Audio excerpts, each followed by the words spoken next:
हजार का आंकड़ा क्या कहता है, इस हिसाब से गुजरात की 182 सीटों पर किसका पलड़ा कितना भारी नजर आ रहा है, आम आदमी पार्टी क्या कुछ करती नजर आएगी। अगर बात की जाए चुनाव को लेकर जो आंकड़े हैं, इसमें अगर बात की जाए बनासकांठा की 9 सीटों में से बीजेपी 4 जबकि कांग्रेस 4, आम आदमी पार्टी 1 सीट पर आने की संभावना लगाई जा रही है। इसके अलावा अगर बात की जाए कच्छ की 6 सीटों में से बीजेपी 4 जबकि कांग्रेस को 2 सीटों पर जीत मिलने का अनुमान यहां पर लगाया जा रहा है। महसाणा की यहां पर 7 सीटों में से बीजेपी 3 जबकि कांग्रेस को यहां पर 4 सीटों पर जीत मिल सकती है। आम आदमी पार्टी का यहां पर खाता खुलता नजर नहीं आ रहा है। जबकि पाटन की 5 सीटों में से बीजेपी 3 सीट जबकि कांग्रेस को यहां पर 2 सीटों पर जीत मिल सकती है। आम आदमी पार्टी यहां पर क्या खाता खुल पाएगी या नहीं, ये काफी महत्वपूर्ण हो जाता है। लेकिन आम आदमी पार्टी ने बड़े बड़े ऐलान यहां पर गुजरात विधानसभा चुनाव के लिए कर दिए हैं। और आखिर अगर बात की जाए साबरकांठा की 3 सीटों में से बीजेपी 2 जबकि कांग्रेस को 1 सीट मिल सकती है।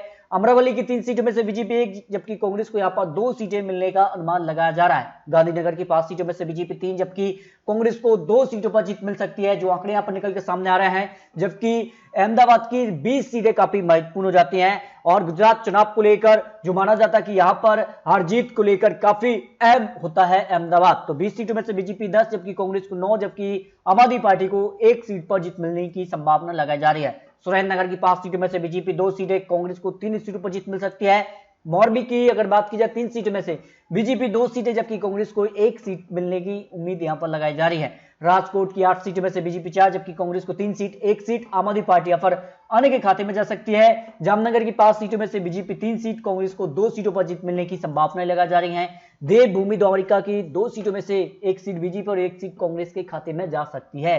पोरबंदर की 2 सीटों में से अगर बात की जाए बीजेपी कांग्रेस को 1-1 सीट बढ़ सकती है, जो आंकड़े यहां पर निकल के सामने आ रहे हैं तो सट्टा बाजार के आंकड़े हो सकते हैं। पौराग की यहां पर 2 सीटों में से बीजेपी को दोनों सीटों पर जीत मिलने की संभावना है।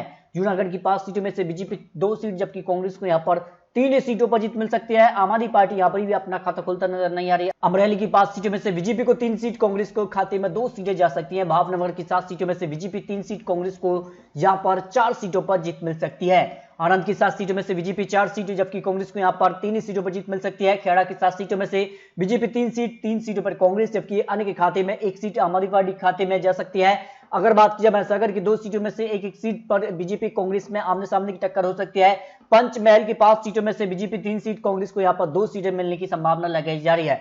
बाउलडांग की यहां पर 6 सीटों में से बात की जाए तो यहां पर 2 सीटें बीजेपी जबकि कांग्रेस को यहां पर 4 सीटों पर जीत मिल सकती है। छोटा उदयपुर की 2 सीटों की अगर बात की जाए तो बीजेपी कांग्रेस को 1-1 सीट यहां पर बढ़ती नजर आ रही है। नर्मदा की 2 सीटों की बात की जाए बीजेपी कांग्रेस को 1-1 सीट बढ़ सकती है।